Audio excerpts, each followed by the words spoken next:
Fysikaflevering. Opgave 1. Gennemgang af hydrogenatomet og Niels Bohrs atommodel.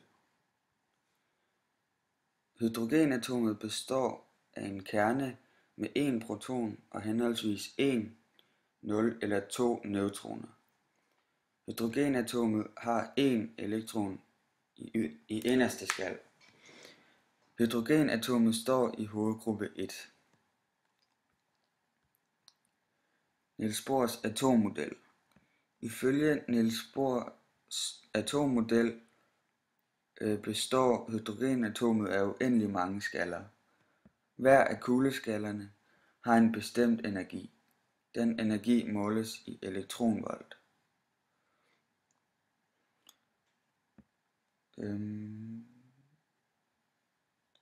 Formlen man bruger for at udregne denne energi er denne formel. Et elektron kan så vandre igennem de uendelig mange skaller. Hvis elektronet absorberer en foton, rykkes elektronet en skal ud, hvorimod ved emission frigiver elektronet et foton, og elektronet rykker en skal ind mod kernen. Den udsendte foton lyser, og den kan lyse med forskellige bølgelængder og forskellige farver. Ud fra Niels Bohrs atommodel kan man også beregne energien, frekvensen og til sidst bølgelængden af den udsendte foton. Man starter med at beregne energien i de forskellige skaller. Det gør man med formlen som vist før. Når man har regnet energien i de forskellige skaller, skal man udregne energien af den udsendte foton. Det gør man ved at sige energien i m-te skal minus energien i n-te skal. Det skal siges, at energien i m-te skal være den yderste skal. Inden man kan regne videre, skal man kende H, hvilket er Plancks konstant, og den er defineret som 6,63 gange 10 i minus 34 joule gange sekund. Når man kender H, skal man bare bruge formlen, som hedder energien af den udsendte foton lige med H gange F. Man kan så isolere for F, så man får F lige med energien af udsendte foton divideret med H. Når man kender F, kan man også udregne bølgelængden. Det gør man ved følgende formel. Lambda gange F lige med C. Her skal vi igen kende en ukendt, som er C. C er lysets hastighed og er defineret som 3,00 gange 10 meter i sekundet. I vores formel isolerer vi for lambda, så formlen lyder lambda lige med C divideret med F. Da vi både kender C og F, er det bare at dividere de to tal, og så har vi bølgelængden. Når vi kender bølgelængden, kan vi også regne ud, hvilken farve det udsendte foton lyser. Her er et eksempel på en udregning. Her ses energien i de forskellige skaller. Her har vi udregnet energien af fotonet ved at sige energien i fjerde skal minus energien i første skal. Derefter indsætter vi bare vores tal i formlerne og udregner i Mabel.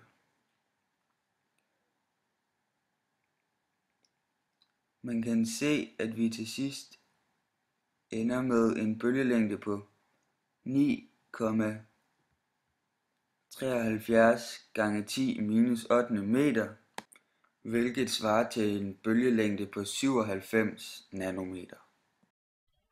Opgave 3a. I dette forsøg vil vi prøve at beregne H i n i læserens bølgelængde. Opstillingen er som følger. Vi har en læser, som lyser gennem et gitter hen mod en tavle.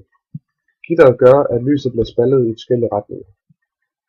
Det lys, som rammer vinkelret ind mod tavlen, kaldes nulorden. Herefter har vi første og anden orden osv. ud i begge retninger. Vi markerer på tavlen de forskellige ordener med en rød tusch og måler afstanden til tavlen. Herefter måler vi afstanden fra nulorden hen til første orden og derefter til anden orden osv. som vi ses på dette billede. Fordi det er en retvinklet trekant, som vi kan se på dette billede, kan vi beregne θ-vinklen. θ-vinklen skal vi efter bruge til at beregne bølgelængden. Som sagt er det en retvinklet trekant, og derfor kan vi bruge tangens.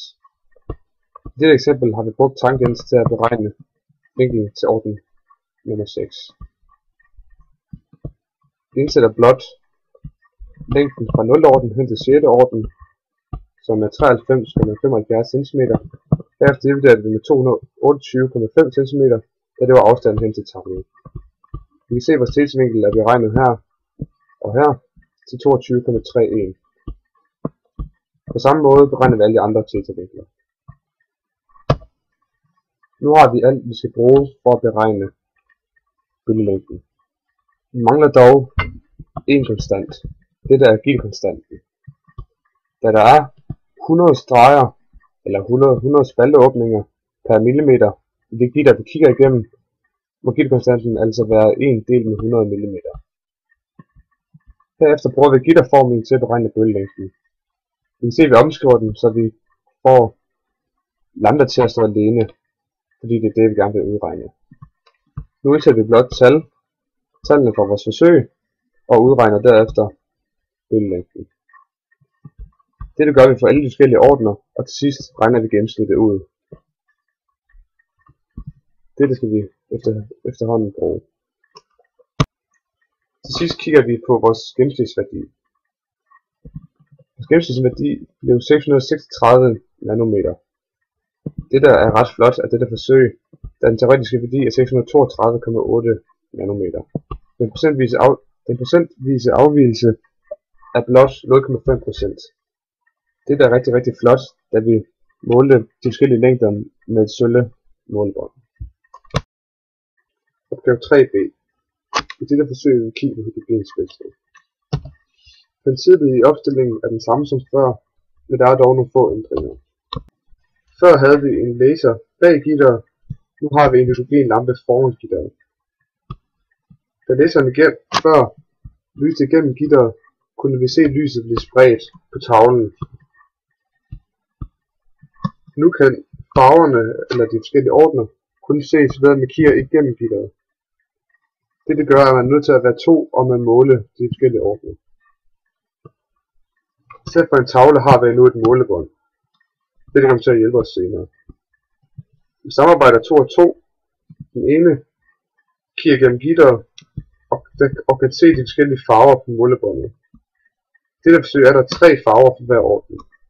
Den anden står om bagved og tager en blyant og kører den langsomt ned ad målebåndet. Ham der kigger gennem gitteret siger stop, når han når til en farve. Vi nu tager ned, når de forskellige farver indtræffer. Dette gør vi på både højre og venstre side, fordi vi ikke kan se 0. orden. Ligesom i de tidligere forsøg går vi igen ud fra, at vi har en retvinklet trekant, selvom det ikke helt passer. Dette kommer til at hjælpe os senere. Det er også vist her, at vi både måler afstanden til den røde farve på højre side og på venstre side. Nøjagtigt ligesom før måler vi også afstanden fra gitteret hen til målebåndet.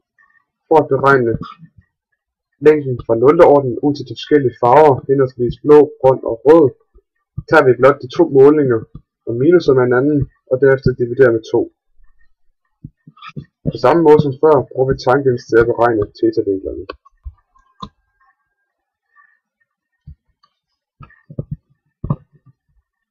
Vi bruger igen gitterformlen til at beregne bølgelængden.